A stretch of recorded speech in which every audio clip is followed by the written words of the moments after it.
Kita akan melakukan pembuktian kebenaran dari algoritma berikut. Seperti biasa, pertama kali yang akan kita tuliskan adalah claim. Di sini sebenarnya sudah jelas terlihat ya klaimnya. Jadi kita tidak perlu lihat algoritmanya lagi, sebenarnya kita tinggal copy paste aja dari komen. Berarti kita punya claim yang menyatakan bahwa fungsi ini, algoritma ini, yang kita beri nama sum function ini,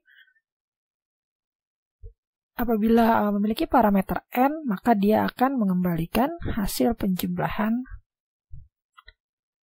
dari bilangan cacah mulai dari 0 hingga parameter tadi, hingga n gitu ya. Jadi return sum of 01, atau saya bisa bilang akan membalikan hasil penjumlahan dari 0 plus 1 hingga ke n. Oke. Nah, kemudian yang kedua adalah kita harus mengumpulkan fakta-fakta yang tersurat di dalam algoritma berikut gitu ya. Nah, fakta-faktanya yang kelihatan di sini adalah yang pertama ada di bagian atas. Itu adalah fakta ketika variabel-variabel yang bersangkutan itu belum masuk ke dalam loop gitu. Jadi kita bisa tulis di sini bahwa i, faktanya i adalah sama dengan 0 dan x sama dengan 0 gitu kan ya. Tapi kita juga harus merekam informasi itu nilai i dan x pada saat apa gitu. Karena nanti di dalam while ini nilai i dan x kan akan berubah gitu. Jadi itu nilai i dan x yang mana gitu. Karena tidak selamanya nilai i itu akan 0 dan juga tidak selamanya nilai x itu akan 0 gitu. Ya, jadi nilai i dan x akan 0 itu ketika dia berada di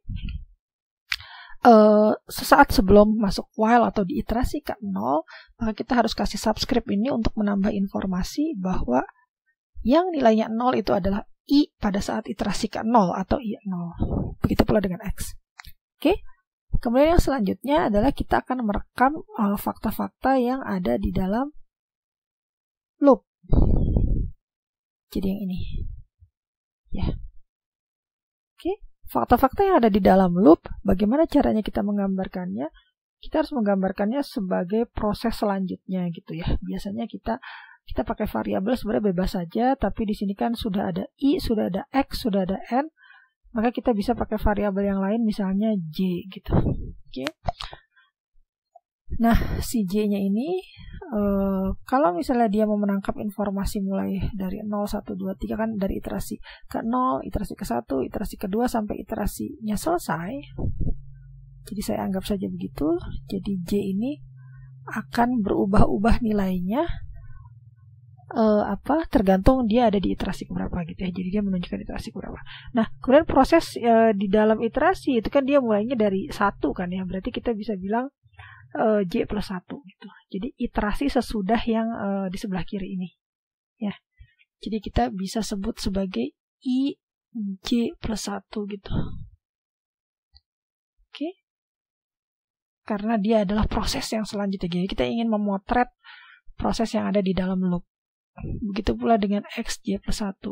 Nah, kita lihat i pada saat di dalam loop itu isinya adalah i plus 1. I yang mana? Apakah i yang sama dengan di iterasi yang sekarang? Tentu tidak gitu ya. Jadi i di situ, i di iterasi saat ini itu adalah i di iterasi sebelumnya gitu ya. Ditambah 1. Kalau iterasi saat ini adalah j plus 1, maka iterasi sebelumnya adalah i j plus 1 min 1 gitu. Ya, jadi kalau pada saat sekarang iterasi 2 misalnya, berarti iterasi sebelumnya kan iterasi 1. Kalau saat ini iterasi ke-10 gitu, berarti iterasi sebelumnya adalah iterasi ke-9. Jadi dikurangi 1 kan ya. Maka ini adalah iterasi i sebelumnya itu adanya di ij gitu. Karena kita sedang berbicara tentang ij plus 1. Jangan lupa dia ada plus 1-nya. Oke, jadi sebenarnya tinggal salin saja kalau fakta, karena dia benar-benar tersurat di dalam algoritma. Hanya kita harus tambahkan subscript untuk menunjukkan nilai itu tuh berlaku ketika dia di iterasi yang mana gitu. Yang selanjutnya xj plus 1. X sama dengan x plus i gitu di sini tertulisnya kan ya. Maka x yang mana? Itu adalah x yang mana? Di iterasi sebelumnya kan ya, karena di dalam iterasi itu tidak ada assignment terhadap nilai X selain yang sekarang ini. Berarti X pada iterasi sebelumnya, saya tulis lebih rapi, yaitu X pada iterasi sebelumnya ditambah dengan I katanya. I yang mana? I pas di atasnya kan ya, berarti di iterasi yang sama. Makanya karena dia di iterasi yang sama, karena sekarang X-nya ada di iterasi J plus 1, maka I-nya pun J plus 1 gitu. Beda dengan yang sebelumnya. Oke, itu adalah fakta. Sekarang kita akan masuk ke loop invariant ya. Berbeda dengan fakta, kalau loop invariant ini tidak tersurat ya, tapi tersirat. Jadi kita harus lihat pola dari algoritma ini. Kemudian kita melakukan generalisasi variabel-variabel pada tiap iterasi gitu ya, mulai iterasi ke-0, iterasi ke-1, iterasi ke-2 gitu ya. Formula apa yang berlaku gitu. Jadi tidak tersurat. Tidak tersurat. Kalau yang sebelumnya kan kita hanya menulis saja apa yang tertulis di algoritma. Nah, kalau sekarang di loop invariant tidak begitu gitu ya. Di loop invariant kita harus bisa melihat kira-kira pola apa yang tidak berubah di dalam loop gitu. Pola yang serupa tuh apa gitu. Kita harus bisa mengeneralisasikan kan, kita yang mau kita tangkap, yang mau kita potret adalah variabel yang isinya berubah-ubah, yaitu I dan X gitu ya. Tetapi kali ini kita harus general gitu ya. IJ kemudian XJ. Di mana J-nya itu, jadi ini berlaku untuk semua J lebih dari sama dengan 0 gitu. Pada saat J-nya 0, 1, 2 dan seterusnya. Itu menunjukkan iterasi gitu ya. Jadi kira-kira formula apa sih yang cocok untuk dapat menggambarkan algoritma ini, dan itu berlaku pada saat iterasi ke-0 alias belum masuk loop, dan loop invariant ini juga harus berlaku pada saat di dalam loop, dan loop invariant ini juga harus berlaku ketika loopnya selesai gitu, sesaat setelah keluar dari loop. Oke. Nah, untuk mempermudah biasanya kita kotret-kotret dulu gitu. Kita biasanya iterasinya ditulis manual. Kalau misalnya sekarang gitu ya, kita lihat algoritmanya belum langsung tek-tok gitu ya, apa gitu. Apa yang terjadi gitu ya, pola apa yang harus bisa ditangkap, maka kita bisa kotret-kotret dulu. Jadi misalnya kita kotret-kotret di sini. Oke, kita buat apa yang mau kita kotret gitu ya, iterasinya aja ya. Mulai dari iterasi ke-0 gitu ya, belum masuk. Nah, yang mau kita lihat polanya kan variabel yang tadi kan, karena kita mau buat rumus dari I sama X gitu ya. Maka kita akan intip ini J, IJ, nilai IJ dan nilai XJ-nya per iterasi gitu ya. Kita tidak akan melist banyak-banyak. Jadi list saja secukupnya, sedemikian rupa kalian bisa nangkep polanya gitu. Misalnya J1 gitu ya. Misalnya kita mau tracing berapa nih? Ketika J-nya sama dengan 0, J-nya sama dengan 1, cukup? Atau mungkin ya, karena kita pemula, kita buat agak banyak aja lah ya. Oke. Kira-kira seperti ini. Oke, kita potret isinya apa. IJ itu mudah karena dia setiap masuk iterasi dia ditambah 1 kan ya. Di pertama kali dia di setel 0, kemudian kalau I itu sebenarnya nambah 1 aja, nambah 1 increment 3, 4 gitu ya. Nah, sekarang kita lihat XJ. XJ itu katanya X itu adalah X yang sebelumnya gitu ya, dijumlahkan dengan I saat ini gitu. Berarti kan kalau kita lihat, kalau nilai sebelumnya ya, XJ saat ini adalah nilai yang sini, XJ saat ini adalah nilai XJ sebelumnya dijumlahkan dengan I saat ini. Berarti kan sebenarnya hasil penjumlahan ini kan ya, alias 1 gitu. Nah, selanjutnya yang di sebentar, saya pakai warna lain. Yang di sini isinya apa? Berarti kan X2 gitu ya, pada saat J-nya 2 itu adalah nilai X sebelumnya ditambah dengan I saat ini gitu. Berarti 3. Begitu pula dengan seterusnya 6. Kemudian 10 gitu ya. Oke, ini dapat dari sini 6, kemudian 10 dapat dari sini. Oke. Udah ya, nanti kalau misalnya masih belum kelihatan polanya, kita akan tambahkan lagi J sama dengan 5, J sama dengan 6, bebas sampai berapapun gitu ya. Oke, sekarang kita lihat yang mudah dulu, yaitu IJ. Yang IJ ini berarti kita itu ingin melihat hubungannya terhadap J gitu ya, karena yang kita bandingkan nanti akan selalu pakai variabel tersebut, di mana J-nya mulai dari 0 dan seterusnya. Kita lihat, IJ itu bernilai 0 pada saat J-nya 0. Pada saat J-nya 1, IJ itu 1. 2, 2, 3, 3, 4, 4. Jadi selalu sama kan ya. Nah, karena selalu sama, maka kita bisa bilang bahwa IJ itu tidak lain dan tidak bukan adalah J. Gitu ya. Kemudian XJ. Nah, XJ ini ketika J-nya 0, dia 0. Ketika J-nya 1, dia 1. Wah, mirip nih ya sama IJ gitu ya. Kemudian pada saat J-nya 2, dia 3 tapi beda gitu ya. Pada saat J-nya 3, dia 6. Dan pada saat J-nya 4, dia 10. Nah, kita ini harus walaupun tidak bisa langsung dapat ya, kita harus merenung gitu. Ini kira-kira pola apa gitu ya. Oke. Nah, karena ini adalah video tutorial gitu ya, jadi akan saya beritahu saja. Ini kalau kita lihat itu XJ itu adalah sebenarnya penjumlahan dari nilai-nilai J yang sebelumnya gitu. Mulai dari 0 hingga J pada saat iterasi dia sekarang. Misalnya kita ambil X berapa ya? Misalnya X2 deh, X2. Oke. Nah, di X2 itu kalau kalian lihat, X2 itu yang ini ya. X2 itu adalah pada saat iterasi kedua, kalau kalian lihat XJ-nya kan 3 kan ya. Nah, 3 itu adalah hasil penjumlahan dari 0, 1, 2 gitu. Gitu kan ya. Jadi 3 itu, X2 itu yang nilainya 3 itu adalah hasil penjumlahan dari J mulai dari 0 sampai J saat dia sekarang berada gitu. J2, 0, 1, 2. Atau misalnya kita lihat yang ini deh, X4 deh. X4 itu kan 10 kan. Nah, dia itu sebenarnya hasil penjumlahan dari J mulai dari 0 sampai J saat dia sekarang, yaitu J4. Nanti kan 0, hasil penjumlahan dari 0 tambah 1, tambah 2, tambah 3, tambah 4. Itu adalah 10. Iya enggak? 0 tambah 1, 1, 1 tambah 2, 3, 3 tambah 3, 6, 0 tambah 4, 10. Oke, jadi kita bisa bilang bahwa XJ itu adalah hasil penjumlahan dari mulai 0 hingga J gitu. Iya enggak? Oke, mudah-mudahan bisa menangkap. Atau kita bisa tulis dengan menggunakan summation ya. Jadi kita bisa bilang misalnya mulai dari 0 gitu ya. Anggap kita pakai variabel K kan belum ada ya. Jadi K-nya dari 0 hingga J gitu misalnya. Bisa juga kan ya. Tapi kalau misalnya jadi tambah pusing, ya pakai ini juga tidak apa-apa. Oke.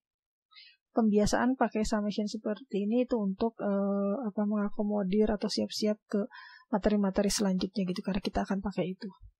Tapi kalau di tahap sekarang masih agak bingung, itu sebenarnya pakai ini juga nggak apa-apa, tidak masalah. Gitu ya, berarti kita sudah dapat loop invariannya yang dia berlaku untuk J lebih dari sama dengan 0. Kalian bisa cobain aja. Ya. Nanti kan kita buktikan. Oke, setelah kita dapat ini, tahap selanjutnya itu adalah kita akan melakukan pembuktian kebenaran gitu. Ya. Jadi faktanya sudah dapat, loop invariannya sudah dapat, klaimnya sudah ada. Sekarang kita akan proses membuktikan kebenaran dari algoritma ini. Dari algoritma ini ya. Ini dihapus dulu supaya tidak terlalu banyak warna-warna. Saya pindahkan ke sini mungkin ya yang versi rapihnya.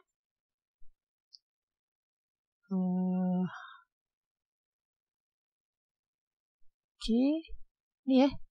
Jadi kita punya claim tadi Klaimnya berapa tadi ya? Sebentar.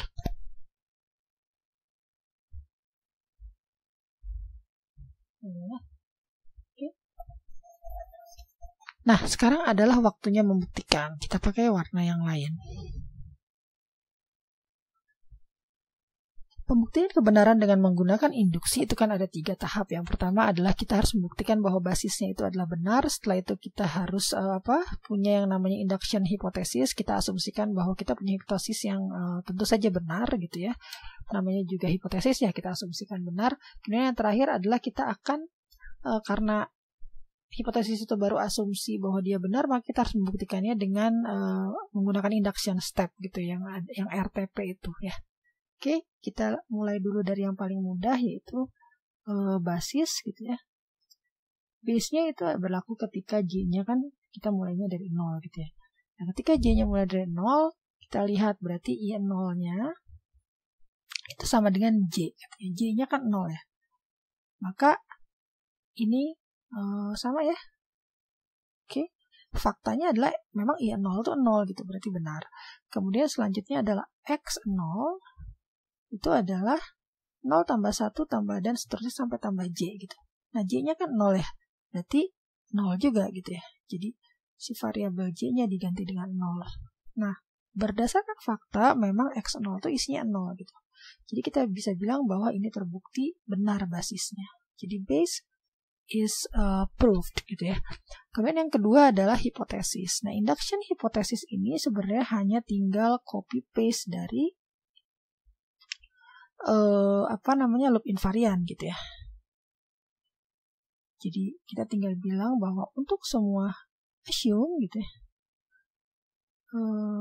assume bahwa untuk semua J lebih dari sama dengan 0 itu berlaku IJ sama dengan J, kemudian XJ itu adalah sama dengan hasil penjumlahan bilangan cacah mulai dari 0 hingga ke J gitu. Oke. Kemudian yang ketiga adalah bahwa kita karena kita mengasumsikan bahwa hipotesis di atas itu adalah benar, maka kita harus membuktikannya dengan menggunakan induction steps. Itu kita punya 3 yang harus dibuktikan gitu ya. Apa saja? Bukan 3, 2 ya. Yang pertama adalah bahwa IJ plus 1 sama dengan J plus 1. Ingat ya, kalau kita mau membuktikan hipotesis adalah kita kalau dia berlaku untuk J misalnya, maka kalau dia berlaku untuk saat ini, maka dia juga berlaku untuk saat ini plus 1 gitu sesudahnya. Maka dia berlaku juga untuk plus 1 lagi dan seterusnya gitu ya. Tapi kita cukup hanya membuktikan 1 saja. Kemudian yang kedua adalah kita harus membuktikan bahwa XJ plus 1 sama dengan berarti 0 tambah 1 tambah J gitu ya.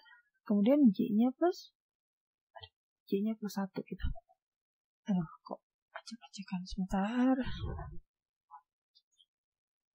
Saya ganti supaya jelas.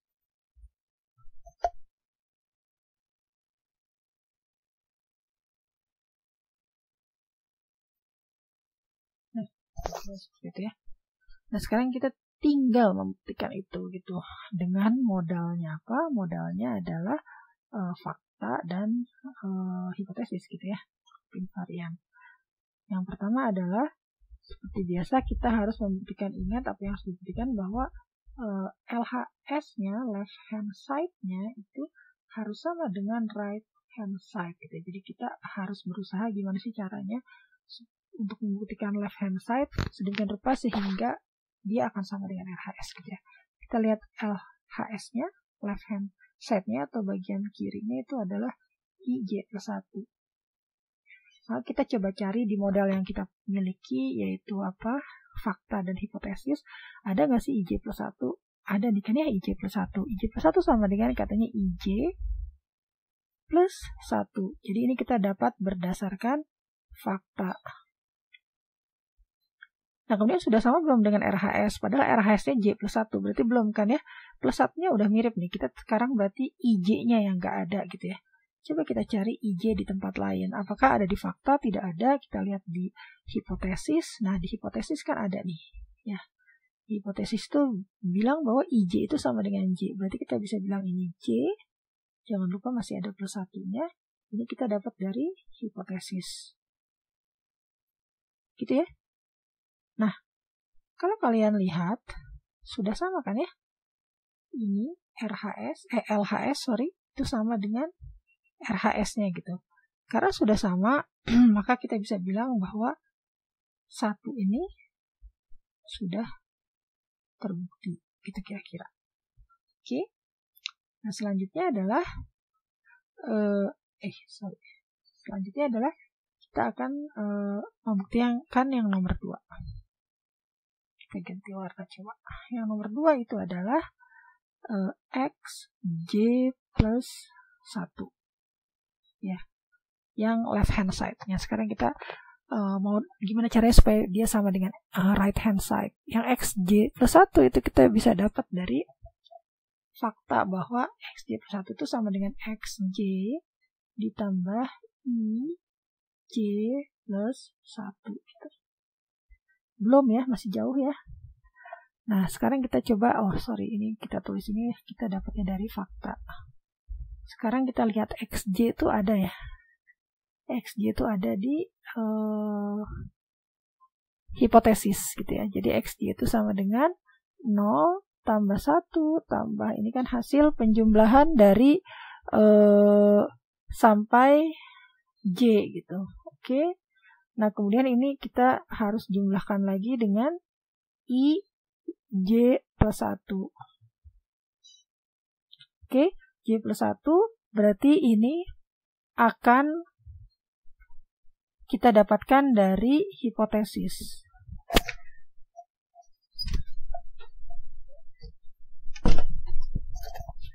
Kita akan tulis ini by hipotesis.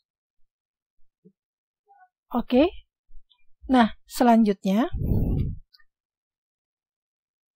masih belum mirip kan ya, yang sebelah sini sudah mirip. Kita lihat cari IJ plus 1. Tadi kita ingat bahwa kita punya IJ plus 1 di fakta gitu. Dimana IJ plus 1 adalah IJ plus 1. Oke, jadi kita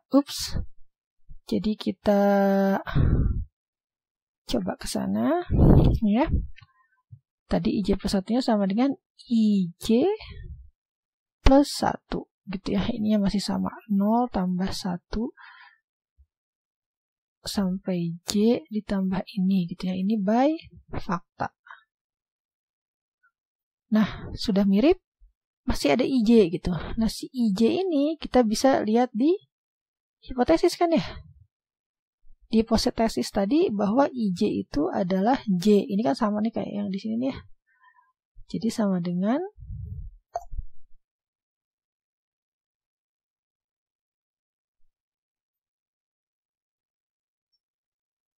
IJ, yaitu J plus 1 gitu. Oke. Jadi ini adalah by hipotesis ya. Nah, ini kan berarti sama dengan 0 tambah 1 tambah ini kan gitu kan ya. Ini sama aja dengan saya menulis J plus 1. Nah, ini harusnya sudah sama dengan, saya nggak bisa ke atas, sudah sama dengan RHS-nya gitu ya. Jadi kita bisa bilang bahwa duanya ini terbukti. Oke, kira-kira seperti itu untuk pembuktian yang di loop induction. Nah, sekarang tinggal yang termination. Sebentar, saya keluar dulu. Oke. Nah, yang termination itu kita harus lihat claim kan ya, berarti ya.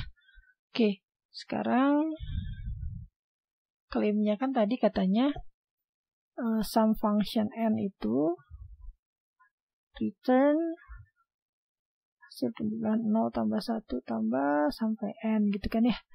Nah, sekarang kita lihat dia berhentinya sampai kapan. Kita kembali lagi ke yang hitungan yang tadi, yang iterasi tadi.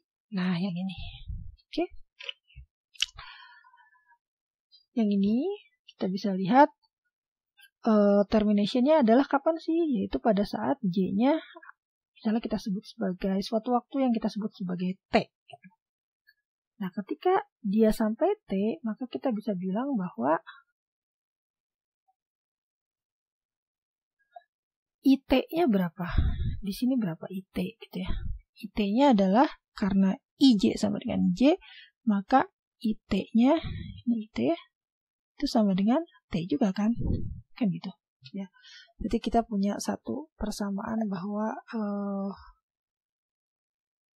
IT-nya itu sama dengan T. Nah, tapi sebenarnya kalau kalian lihat itu yang di return itu kan X ya. Jadi kita juga harus lihat nih XT ya. Sebenarnya kan dia return XT gitu ya. Kenapa return XT? Karena X yang terakhir kan yang dia return, maka kita lihat XT-nya adalah apa? Tadi kan kalau XJ itu adalah 0 tambah 1 tambah 2 sampai J gitu ya. Ini. Nah, ini.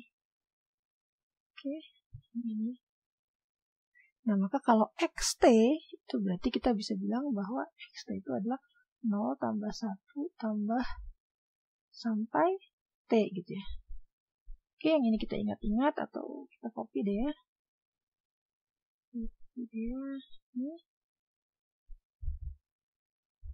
Ini. Kemudian kita pindah ke sana.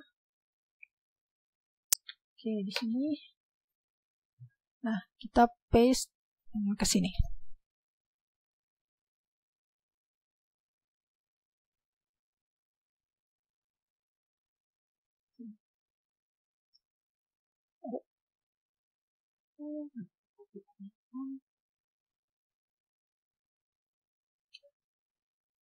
Ini.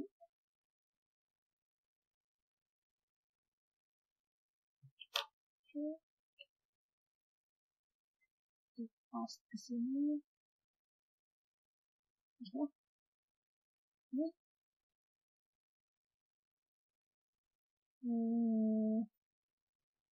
Kira-kira kita punya informasi seperti itu. Oh, ini IT-nya sama dengan T ya tadi ya. Itu, dan XT-nya sama dengan 0 tambah 1 dan seterusnya ya. Jadi kan returns-nya ini kan. Jadi isinya XT itu kan harusnya ini gitu. Kita harus bisa membuktikan bahwa isinya XT itu adalah itu gitu. Karena yang di return kan X tadi kan ya. Jadi return value-nya itu disimpan di variabel X. Oke. Nah, sekarang kita lihat algoritma ini. Kemudian kita berusaha melihat, nah, kita berusaha mencari hubungan antara hubungan ke N-nya gitu dengan melihat ini. Ya, coba dilihat IT dalam hubungannya dengan N sekarang ya. Ini kan tadi kan dalam hubungannya dengan T. IT itu kan adalah nilai I ketika dia keluar dari loop gitu. Jadi kira-kira I-nya tuh kalau misalnya di print di sini gitu loh, itu kan IT kan, I terakhir gitu. Ketika sesaat keluar dari loop, itu sama dengan apa kalau dihubungkan dengan N ya. Coba nilai I ketika dia keluar dari N apa? Jadi terakhirnya kan ketika misalnya I-nya isinya N-1, dia masih boleh masuk loop kan. Kalau I-nya nilainya sudah N kan tidak boleh masuk loop kan, karena I kurang dari N. Berarti I-nya kita ambil yang sesaat sebelum terakhir, yaitu ketika I-nya isinya N-1. Ketika I-nya N-1 itu masih boleh masuk loop, karena N-1 itu kan kurang dari N gitu. Oke, nah terus masuk, maka setelah masuk I-nya diincrement kan. Berarti nilai I-nya jadi N gitu kan ya. Pada saat di dalam loop nilai I-nya jadi N. Kemudian nilai X-nya itu adalah nilai X yang sebelumnya ditambah dengan I yang isinya N ini. Kemudian setelah itu kita loop lagi ke sana kan ya. Loop lagi ke atas. Maka dicek gitu. Sekarang kan I-nya udah N. Apakah N kurang dari N? Enggak kan ya. Karena sudah enggak, jadinya false, maka dia keluar. I-nya pernah ditambah lagi enggak? Enggak kan ya.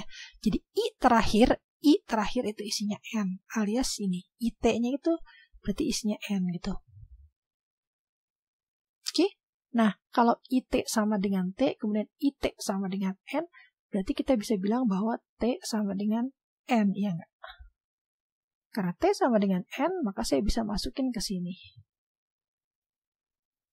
Berarti X terakhir yang di return ini itu adalah nilainya 0 tambah 1 tambah 2 dan seterusnya hingga N gitu.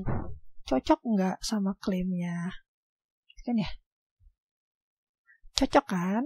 Karena cocok, maka klaimnya terbukti. Artinya loop invariant itu terbukti benar pada saat dia di basis, pada saat dia di induction step gitu ya, hipotesisnya berarti benar, dan pada saat sesaat di luar loop gitu, ketika dia keluar dari loop.